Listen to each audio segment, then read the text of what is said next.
Save किया था ना? मैं सिर्फ इसलिए गया था क्योंकि उसने मुझे कॉल किया, that's it. But listen तो. Save it for someone else. जिंदगी में सेव करना जरूरी है, मगर जब बात पैसों की हो, सिर्फ सेविंग से काम नहीं चलेगा। इक्विटी म्यूचुअल फंड्स में इन्वेस्ट कीजिए और अपने सेविंग्स को आगे बढ़ने का मौका दीजिए। Mutual fund investments are subject to market risks. Read all scheme-related documents carefully. There's been much excitement about the latest UN General Assembly vote on the Israel-Hamas war. The vote called for an immediate ceasefire, etc. This resolution has been passed. It has been passed with very large numbers, but as we know, UN General Assembly resolutions are not binding. If at all they might have any moral authority, no, that never existed, still doesn't exist. And as we talk more about it, I will tell you a couple of juicy lines about it from a UN General Assembly resolution that actually concerned India. Now, what has happened in this case, there is a lot of criticism of the Modi government and of India from many of the countries who don't like India or who don't like the current positions that government of India has on Israel, and from many political parties in India who have a different position on Israel and on Palestine. So first of all, this vote at UNGA, if you just look at the numbers, it would look like India was really sort of in a minority. So how did India land up in such a minority? Is it such a good thing? Now look at the numbers. 120 voted in favor of the resolution, which means the resolution is against Israel. It's adverse to Israel. So 120 countries voted against Israel or on the resolution, in favor of the resolution against Israel. Only 14 voted against it. These 14s are usual suspects, the Western Bloc in particular. So you can pretty much guess which 14 countries these are. These are Europe and American allies, etc., etc. Then there are 45 who abstained. India is among the 45 who abstained. So even if you add 45 and 14, 45 abstentions and 14 against, that is only 59. 120 still voted in favor of the resolution. These 120 are pretty much the entire so-called global south that government of India, particularly Modi government, has been talking about lately. That's a mantra they've somehow cottoned on to, and they go on repeating it: global south, global south, global south, global south. So of the 14 who voted against, the US is the most prominent. Of course, you would expect Israel to vote against the resolution. And there's a bunch of small nations in the Pacific, Fiji and other small island nations. There is Tonga, there is Nauru, there is also Hungary. So Hungary sort of stands out in Europe, which is very interesting because on many other issues, on EU issues and NATO issues, Hungary takes a different position. Remember, Viktor Orban was present, the only Western leader or a NATO leader to be present at Xi Jinping's BRI third forum just the other day in Beijing. So Hungary has voted against with the US in this case. 45 abstentions include most of Europe. That's where India also belongs. So first of all, the criticism that India has been caught isolated, right? India has been caught isolated. Oh, maybe India is on the wrong side of history. So one thing I agree with, and that's my criticism as well, that's my criticism as well, that India, once again, this is a reminder that India's larger national interest, India's global positioning, India's strategic positioning and interest does not lie with the so-called global south. The so-called global south is aligned much more closely with China. That doesn't mean that India should begin to ignore the global south, to say that, oh, you are not with us, so India should not behave like a jilted lover, because nobody was anybody's lover, and in any case in global politics nobody's ever anybody's lover. So India can keep wooing the global south particularly if it causes the Chinese any consternation, but to go on with that mantra or raga as Modi government has done lately is out of the line. It is not necessary. Who does it impress? Certainly it doesn't impress the nations of the so-called global south, because all nations act in what they see as their national interest. In this case, India has voted the way it has because India sees this as their national interest. So first of all, understanding the numbers and understanding where India's vote is. Second, most important, and it's very important, this is not the first time in the history of the UN that India has found itself in such a dreadful minority in a UN General Assembly resolution. The difference, however, is that this is the first time when India finds itself what you might see as a minority because it has acted its own, because it has made a conscious choice. In the past, India might have found itself in a minority, in fact, even in a more dreadful minority, when it wasn't a resolution of India's choice, and India did not really have a choice on a resolution like that because that resolution involved India. It was a resolution that ran adverse to the interests of India, so India had no choice but to vote against it. But you know how many voted against that resolution? In 1971. So I'm taking you back to 8th December in 1971. So once again, switch on the time machine in your mind and rewind backwards. 8th December 1971 is the 5th day of the Bangladesh war. It was a 13-day war, formally began on 3rd of December. So 8th was the 5th day of the war, and UN General Assembly discussed the war situation and moved a resolution asking India and Pakistan to cease fire and go back to where they were. Now, what happened in that resolution? Because that resolution affected India, and as you would expect, India voted against that resolution. What happened in that resolution? The best thing to do, and see that New York Times headline of 8 December 1971, it says, UN Assembly 104:11 urges truce. So, a resolution that was adverse to India's interest was passed 104-11, and yet it had no meaning at a time when India was not such a strong country. There were 10 abstentions at this point. Once again, if you want to see who voted against the resolution alongside India, this was the resolution, by the way, introduced by Argentina. If you see who voted against India, you would know the geopolitics of that era, because geopolitics of that era was the peak Cold War. So Argentinian resolution. So who were the people voting against the resolution or in India's favor? That is Soviet Union, as you would expect. Again, Bhutan, as you would expect. That was a very special relationship. Bulgaria, Belarusia, Cuba, Czechoslovakia, Hungary, Mongolia, Poland, and Ukraine. All of these were Soviet Union's allies. All of these. And then the 11th, of course, India was there. So 11th only voted against. 104 voted in favor of it. The abstentions are also important. Afghanistan always had a special relationship with India. I do not believe, at least until Mujahideen took over, Afghanistan ever voted against India. So Afghanistan abstained. Chile, Denmark, France, Malawi, Nepal, Oman, Senegal, Singapore, and United Kingdom. These are the 10 countries that abstained. Now, what was this resolution? This resolution basically said this is when Indian armies were marching into Bangladesh, marching into what was then East Pakistan, and it looked like the Pakistanis were losing very rapidly. The Pakistanis were retreating across the eastern frontier.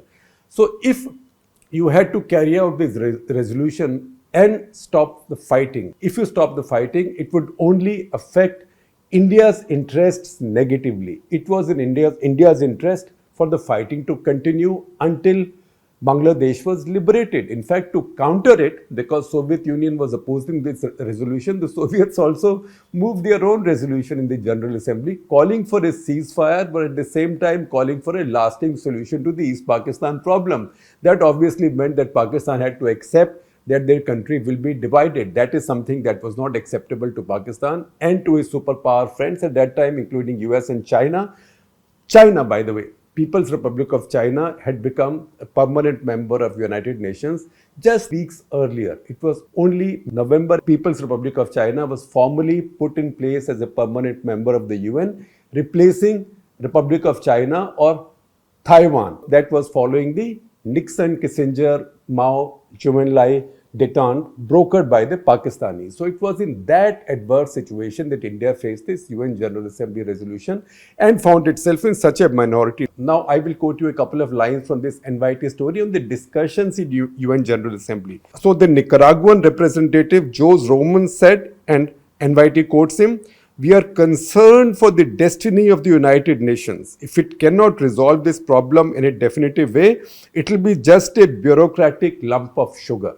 Now, the fact is, the UN failed to resolve that problem in a definitive way, has Not only that, it has failed to even touch that problem since then, because after 71 war, the liberation of Bangladesh, the surrender of Pakistan's army, Shimla Agreement, the UN Security Council resolutions of 1948-49, etc., all of that became so much water down the Indus. Nobody cares about the UN anymore.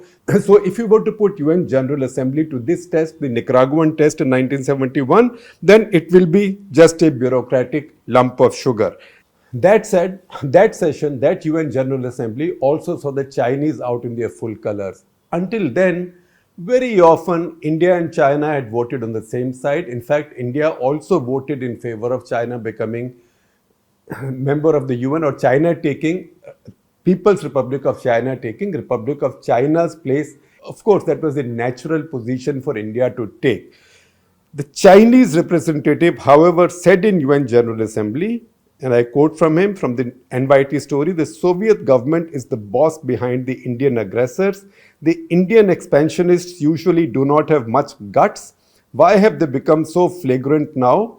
The reason is that a superpower, Soviet social imperialism, is backing them up. Of course, the Soviet rep there, Yakov Malik, he hit back and he said China was using the United Nations as a forum for, and I quote from him, slander and anti-Sovietism, which he described, which Yakov Malik described as a sordid task. So once again, this is to make a limited point that it is not the first time for any country to look like the country is in a minority in the UN General Assembly. Israel has traditionally always been in this similar minority in the UN General Assembly. What matters at the UN, if at all, if anything matters, it is the Security Council. And that's where the permanent members matter. And they have the veto. So India, for example, India did have a lot of discomfort at the UN on the Kashmir issue until the Shimla Accord, until the victory of 1971 and the Shimla Accord that followed. India always had adverse findings at the UN, including the UN Security Council. So who protected India then? 6 times veto power was used by the Soviet Union, once in 1957, then in 1962, and thrice during the 1971 war. Actually, if you make a full count, Russia used the veto 6 times in favor of India. 5 times we remember more profoundly because that was in the context of Kashmir. One we tend to forget, even I tend to forget, that is 1961 on the liberation of Goa, when the Western world was sympathizing with Portugal. You might again ask me, thrice during the 1971 war we understand, but 1962, how did the Soviets exercise their veto? Because 1962 winter, India was fighting a war with the Chinese. That's because India was in trouble, India was under pressure fighting the war with the Chinese, that the Western powers got into the act. And the Western powers thought that this was the time now to put pressure on India to settle with Pakistan on Kashmir. So the Western powers then had a resolution moved at the Security Council. Resolution actually was moved by Ireland. That is just somebody just nudged Ireland to move it on behalf of the Western powers, that is US, UK, etc., directing India and Pakistan to begin negotiations to resolve the Jammu and Kashmir issue. Now, 10 members of the Security Council voted in favor of this. You can imagine this was how strong a move it was to pressure India to negotiate with Pakistan and settle the Kashmir issue at a time when India had its back to the wall, under pressure from the Chinese, who were advancing across the entire front. That is when the Soviets used their veto for the second time. The first time was in February 1957. That is when Pakistan had moved something through the US, asking UN troops to play an active role on the ground to demilitarize Kashmir so that a situation could be created for a plebiscite. That was the first time the Soviets used their veto, and 3 times I told you during the 71 war. So once again, in each of these situations, India was in a big minority. It didn't bother anybody. Because ultimately the UNGA is nothing more than what the frustrated or angry Nicaraguan representative described it to be. In 1971, on 8th December 1971, a bureaucratic lump of sugar. So these numbers don't matter. What matters is the position each country takes in these votes, because that tells you that country's national position on a big polarizing global issue, and that is the position this time India has taken on Israel. Now, India's voting record on Israel has seen dramatic shift, and I will not go into details of all of that. That is a separate episode of Cut The Clutter on some other day, because Israel will remain in news for some time, and India-Israel relationship and also India's position on Israel will also remain in news for quite some time. The fact is that India's position on Israel at the UN has changed dramatically over time. It has seen many dramatic shifts. Traditionally, India's position had been anti-Israel. In fact, India was the only non-Arab state in 1948, the only non-Arab state against Israel's that voted against Israel's admission to the UN, the only non-Arab state. Similarly, in 1975, in 1948, Jawaharlal Nehru is the Prime Minister. 1975, Indira Gandhi is the Prime Minister. 1975, India is the only non-Arab state, the only non-Arab nation proposing voting in favor of PLO and Yasser Arafat being the sole representatives of Palestinian people at the UN. And then India recognized Palestinians as the only representatives and also allowed them to open their office in Delhi. That was 17 years before India upgraded its relations with Israel to full diplomatic level. Now, there were many dramatic changes over these decades and years that we'll talk about some other day.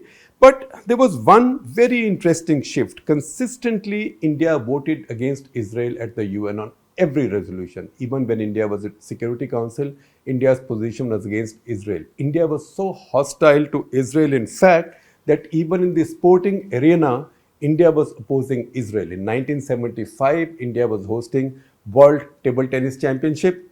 India did not issue visas to the Israeli team to come to India. Later in 1987, in Davis Cup quarterfinals, again India had to make that call. Rajiv Gandhi was in power. Again, India initially demurred, but finally agreed to play Israel in India, and just as well, because India won that Davis Cup quarterfinal.